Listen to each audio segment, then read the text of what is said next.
Let's talk about the 7 things or the psychology of a man during the no contact rule.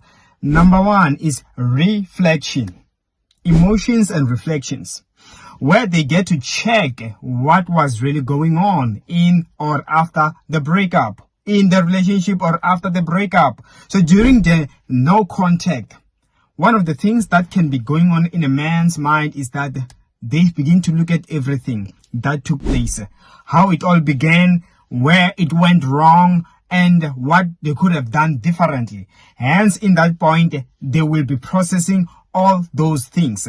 And number 2 is self-improvement. They be at a stage where, when you have just broken up with someone, haven't you seen that few days later, let's just say you got dumped. You will also personally want to prove that you are happier without them, right? You start going out and posting, but realistically, in your heart, you are hating. So even on a man, they begin some self-improvement during a breakup. Sometimes they be like, you know what, haven't you, for example, haven't you heard people saying things like, right now I want to be single, I want to focus on me and stuff like that. This is that process, self-improvement. People get into this stage without even realizing. It gets triggered when you are rejected, when you've been dumped and all these things.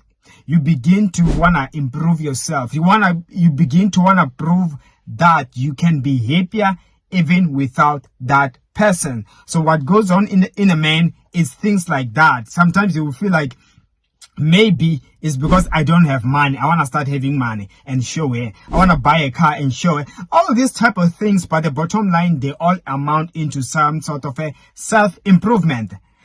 Like the third one now, we can look at missing the ex. Yes, some they begin to be at a point where, when they say space, distance makes the heart grow fonder, isn't it? Yes, they will eventually begin missing you as an ex or missing their ex. It gets to that point. 2-3 months down the line, they begin to reflect. And sometimes I remember this lady, she was telling me about her ex, that it got to a point where she just needed closure. She couldn't rest.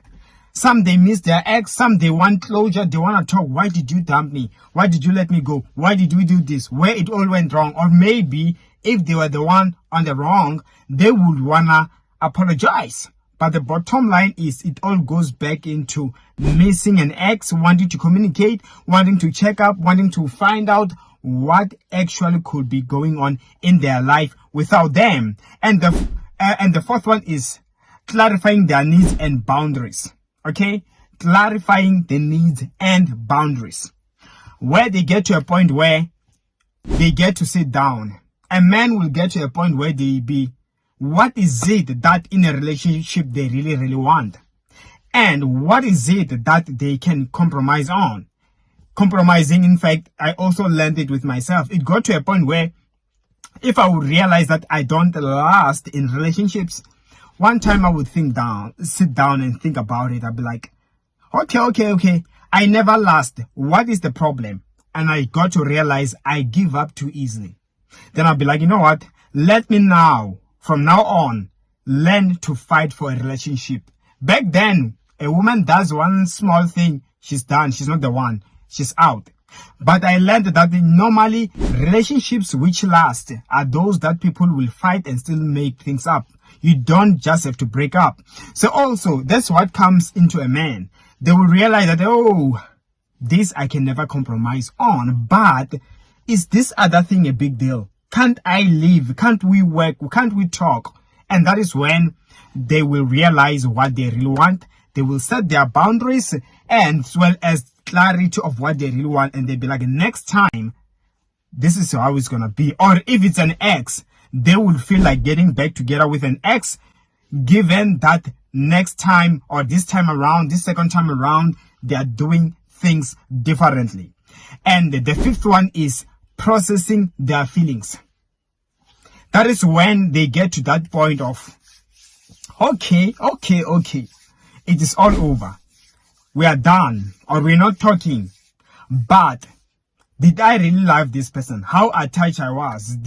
What what was really going on with me? Was it worth it, or was it just a waste of my time? Or was it for the best, or we are better off separately? So at the end of the day, everyone that you give space to, everyone that is alone, everyone that is given time and a moment of silence, they get to think clearly without any disturbances. That is why even when a person is angry, you will be advised that give them space. When you are angry, you can even say things you do not mean. So they get to process their feelings when in a no contact. That is why don't be shocked if you've been in no contact with somebody. Few months later, now they reach out. Listen, it is no coincidence. They thought about it and they've concluded. Now they know what they want and they are planning to do things a bit differently. And the sixth one is this. Also, seeking closure. Yes, some after they've thought everything all together and all these things, it will lead to a point where they just want closure. That's why earlier on, this is a bit similar to what I shared, but I told you that there was a lady, a friend of mine, who told me that after her ex dumped her, after about 9 months or so, I can't really recall, but it took time, she reached out to him just to ask, why did you leave me in the first place? Yes, maybe I know that I was not the best woman, or I was treating you good, I was so good, but what made you to wake up and decide to dump me? And that's when she said that the man admitted everything, the main reason why he had to let her go. So that's also what happens to a man's mind also when he is in that time during the no contact rule. At the end of the day, like I said, they sit down, they reflect, they realize how it all began well, what happened in the middle, where it went wrong, could it be fixed? And during that time, that is when they begin to think, and they be like, so actually we broke up because of this, or we fought all because of this thing. What else can we do? But this was not such a big deal. Couldn't we just talk it over? No, but it does not make sense. How did this person wake up and decide to? You know what I'm saying? That is why it gets to a point of seeking closure, and as a result, that will lead them to it.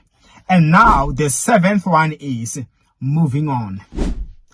After having to process everything, after having to cry, after having to hurt, after having to measure, scale up everything, weigh up everything, the only final thing that can come out if everything else doesn't add up is moving on. If they realize they don't want you back, they plan on how can they move on. If they realize maybe you let them go or you're not willing, the bottom line is it does get to a point where they be like, can't I just move on? Can't I find somebody better? And it's all after they have processed everything. That is why they call it, they call it rebound. Also, a rebound is also brought in when someone is trying to move on. And sometimes just because they have healed, they will also move on. So moving on when somebody is in no contact is also part of the thoughts that are bound to come in. So yes, those are the things that I had. That is the psychology. I hope you enjoyed. I have more videos like this. Subscribe, like, share, hit the notification bell, and I will see you next time.